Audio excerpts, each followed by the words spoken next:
Hey everyone, it's Joe from Joe&ZO, and inviting you to pull up a chair and let's talk some cards. So we got 4 TTM responses today that I wanted to share with you guys.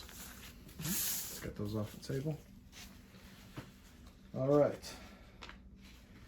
First one is coming from San Diego, California.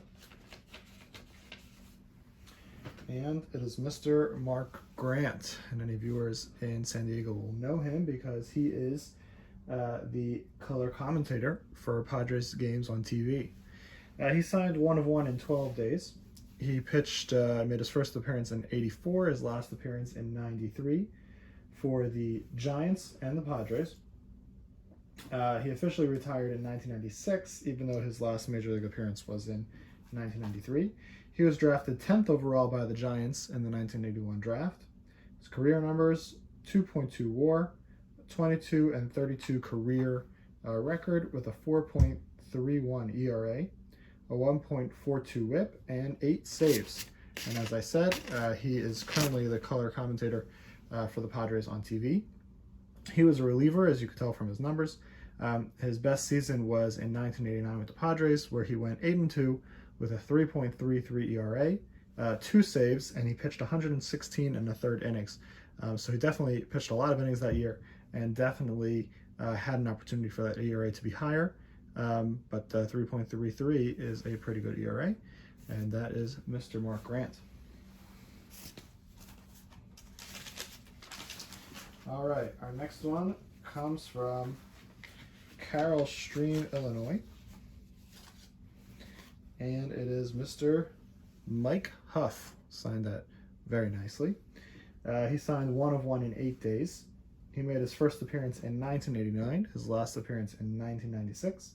He was an outfielder for the Dodgers, the Indians, the White Sox, and the Blue Jays. He was drafted in the 16th round by the Dodgers in 1985. Career numbers: 2.0 WAR, 247 average, 9 homers, 75 RBIs, and a 695 OPS. Not huge numbers, even though he played a few seasons. He was pretty much a spot start outfielder, one of the last guys off the bench, but definitely hung around the big leagues for a while. You could say that his best season was in '91, where he started off with the Indians but was then traded to the White Sox. He ended up playing 102 games that year with a 251 average, 3 homers, and 25 RBIs. And that is Mr. Mike Huff.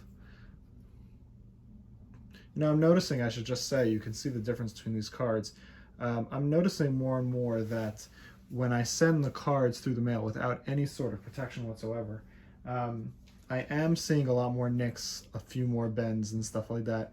Nothing that would really mess up the card, but something that would definitely damage the value of the card if you were trying to sell it as a mint piece. So what I do for protection is that I will sometimes put in a small piece of cardboard to sort of balance the card. Other people have different ideas. I know Zoe uses, he cuts cereal boxes and then he folds the 2 pieces in half, and that makes a nice little thin cardboard protection for the card. And I think I'm going to start doing that more often. I do that around half the time with my TTMs. I think I'm going to start doing it more often because I am noticing that these little things with my cards keep happening. And I prefer that it didn't. So that's a little update in terms of future TTMs. All right, third response of the day, also from Illinois, this one from Springfield, and it is Mr. Mark Clark. He signed 1 of 1 in 12 days. He made his first appearance in 1991, his last appearance in 2000.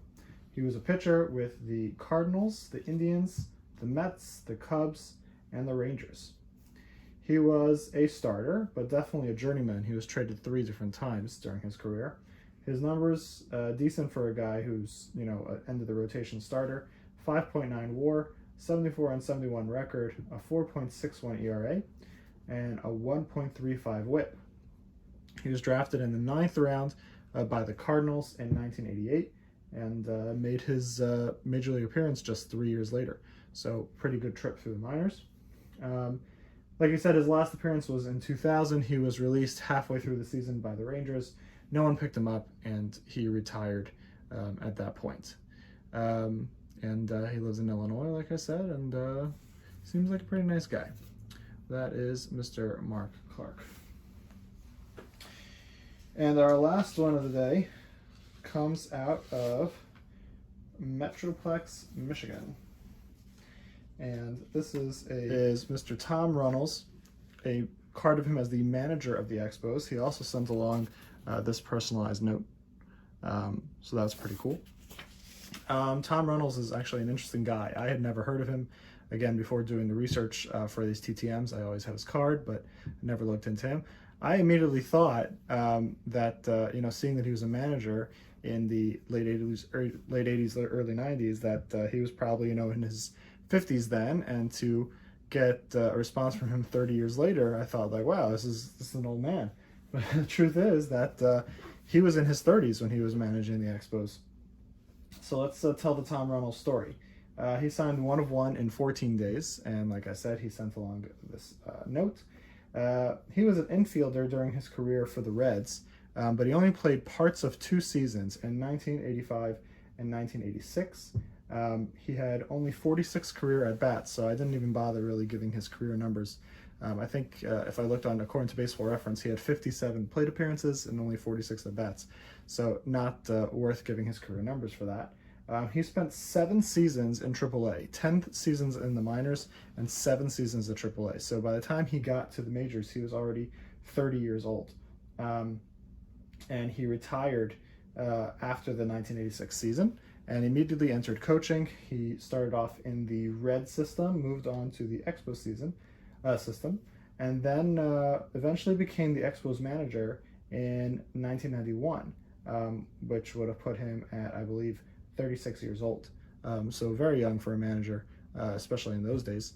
So he managed the Expos for the remainder of the 91 season, and then was fired in May of 92. There's a whole story in terms of different moves that he was making within the organization, within the team roster, in terms of where he placed players in the field and lineups and stuff like that. And the players just didn't really respond to him well.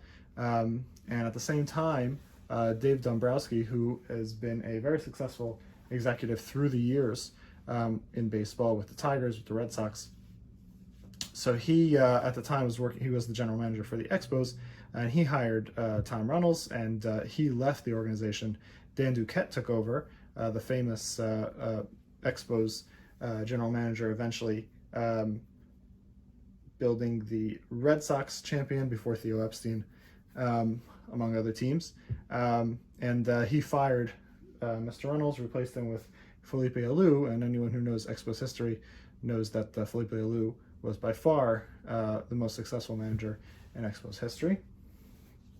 So Mr. Reynolds was fired in 92, went into the Tigers coaching system, then to the Rockies, eventually became the Colorado Rockies bench coach from 2009 to 2016 when he was fired, and left coaching. I saw one little note from him from his life currently past baseball. He has opened a baseball art gallery in Ohio, where it seems like he's doing some interesting stuff.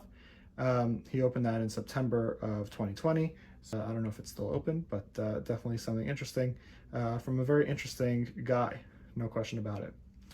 And that is Tom Runnels. Okay, so that's it for today. Those 4 responses, shorter video. I hope you guys enjoyed. Please email us with any comments or questions at joe&zopod@gmail.com, and please like and share this video, and would love if you guys subscribed. Anyway, thanks for pulling up a chair with us. Thanks for talking cards with us, and until next time, this is Joe, and we will see ya.